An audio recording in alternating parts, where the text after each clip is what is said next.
हो रही थी। उसे अभिनव पर शक होने लगा था। इधर अभिनव गाड़ी में बैठ गया। अचानक से उसकी नजर कामिनी के चेहरे पर पड़ी। उसका मुंह खुला का खुला था और वो बस अभिनव को देखती जा रही थी। इतने में ड्राइवर ने अभिनव से पूछा, सर, म्यूजिक ऑन कर सकता हूं? अभिनव ने हाँ में सिर हिलाया और बोला, लेकिन हम लोग जा कहाँ रहे हैं? अलायनास पैराडाइज, ड्राइवर ने कहा। यह नाम सुनते ही अभिनव के चेहरे पर मुस्कान आ गई। उधर कामिनी ने जब अभिनव को उस गाड़ी में जाता देखा तो उसका ब्लड प्रेशर बढ़ गया था। अब आगे क्या होने वाला था? ड्राइवर के मुंह से अलायना के घर का नाम सुनकर अभिनव हैरान हो गया था। उसे अलायना के घर पहुंचने से पहले ही यह एहसास होना शुरू हो गया था कि वो सच में किसी पैराडाइज में दाखिल होने वाला है। कुछ देर के बाद जब अभिनव की गाड़ी अलायना के घर के आसपास के हिस्से में दाखिल हुई तो अभिनव की नजर सड़क के दाएं बाएं बनी उन ऊंची इमारतों पर पड़ी। कुछ देर चलने के बाद अभिनव एक बड़ी सी बिल्डिंग को अपनी आंखों से देख रहा था। वो किसी का घर था। अनन्या सिंह का घर। उसकी आगे झोपड़ी भी नहीं था। अभिनव ने देखा कि उस घर पर अलायनास पैराडाइज लिखा हुआ था। अभिनव समझ गया था कि अलायना कितनी अमीर थी। साथ ही उसके मन में रह रहकर यह भी ख्याल आ रहा था कि अगर अलायना इतनी अमीर है तो वो खुद कितना अमीर होगा। अभिनव से अब रहा नहीं जा रहा था और वो बेसब्री से इस सवाल का जवाब जान लेना चाहता था। क्या हम अंदर चल सकते हैं मिस्टर गेडवाल? तभी ड्राइवर ने अभिनव से बहुत प्यार से पूछा। अभिनव ने जितना सोचा नहीं था, ड्राइवर उसे उससे ज्यादा इज्जत दे रहा था। अभिनव ने हाँ में सिर हिलाया और ड्राइवर उसे अपने साथ अंदर की तरफ ले जाने लगा। जैसे ही वो अंदर आया तो उसकी नजर अलायना से मिली। अलायना सोफा पर बैठी हुई थी और उसके हाथ में वाइन का ग्लास था। अलायना के चेहरे पर चमकदार मुस्कान थी और जैसी उसकी नजर अभिनव से मिली तो उसकी मुस्कान में और ज्यादा चमक आ गई थी। उसने अभिनव से पूछा, अभिनव, तुम मेरे साथ मजाक तो नहीं कर रहे? अलायना की आवाज में तंज छुपा हुआ था।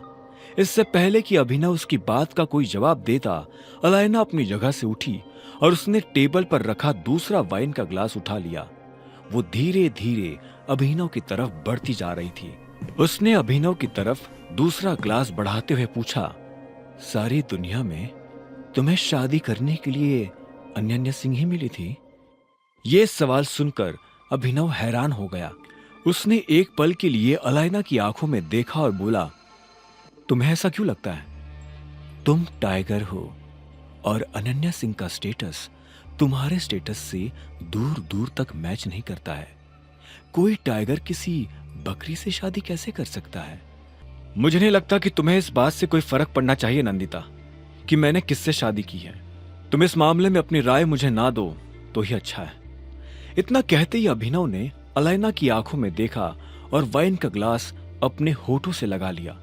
अलायना तब तक अपनी जगह पर बैठ चुकी थी। उसने भी अभिनव की आंखों में देखा और बोली, सच में तुम मुझसे यह सब छुपाने की कोशिश कर रहे हो? तुम्हें क्या लगता है कि मुझे पता नहीं चलेगा? क्या यही कि तुम दुनिया के सामने सिंह परिवार का नाकारा दामाद बनकर घूमना चाहते हो? अब अगर टाइगर किसी कछुए की खाल में दिखेगा तो जंगल में कौन उस पर शक करेगा? अभिनव भी उसे देख मुस्कुराया और बोला, इंप्रेसिव। इसके बाद वो खुद अलायना की तरफ बढ़ने लगा। वो अलायना के पास जाकर बैठा और उसकी आंखों में देखते हुए बोला, मैंने सोचा नहीं था कि तुम इस वाइन से भी ज्यादा स्ट्रांग होगी। अलायना ने मुस्कुराते हुए हाँ में सिर हिलाया और बोली, जब मैं छोटी थी तब मेरी माँ ने मुझे इस माफिया ग्रुप के बारे में बताया था। उन्होंने मुझे बताया था कि तुम्हारे पिता को किसी ने मार दिया है और तुम भी गायब हो गए हो। उन्हें मेरे लिए काफी डर लग रहा था। उन्हें लग रहा था कि कहीं कोई मेरे साथ भी ऐसा कुछ। अलायना इससे आगे कुछ कह नहीं पाई। उसकी बात सुनकर अभिनव को ऐसा लगा जैसे किसी ने उसके दिल में छुरा घोंप दिया हो। वो अलायना की आंखों में देख रहा था। वो देख पा रहा था कि अलायना को इस बात का कोई अंदाजा नहीं है कि अभिनव के पिता को किसने मारा था।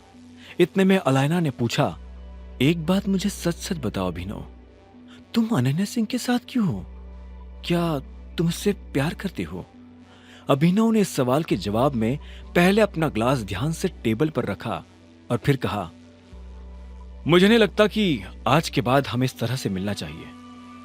यह हम दोनों को जोखिम में डाल सकता है। रहा सवाल अनन्या के साथ रहने का, तो इसका जवाब तुम खुद दे चुकी हो। मुझे अनन्या से प्यार है या नहीं, इस बात का मैं यही जवाब देना चाहूंगा कि मेरी जिंदगी से प्यार शब्द कब का गायब हो चुका है। अब मेरा ध्यान सिर्फ अपने मकसद पर है। मेरे पिता को जिसने मारा है, मैं उससे बदला लेना चाहता हूं। अपने पिता के खड़े किए इस एम्पायर को मैं और बड़ा और मजबूत बनाना चाहता हूं। आगे की कहानी जानने के लिए देखें अगला एपिसोड सिर्फ पॉकेट एफएम के यूट्यूब चैनल पर, और द रिटर्न ऑफ टाइगर के सारे एपिसोड्स को सुनने के लिए डिस्क्रिप्शन में दी लिंक से डाउनलोड करें पॉकेट एफएम ऐप।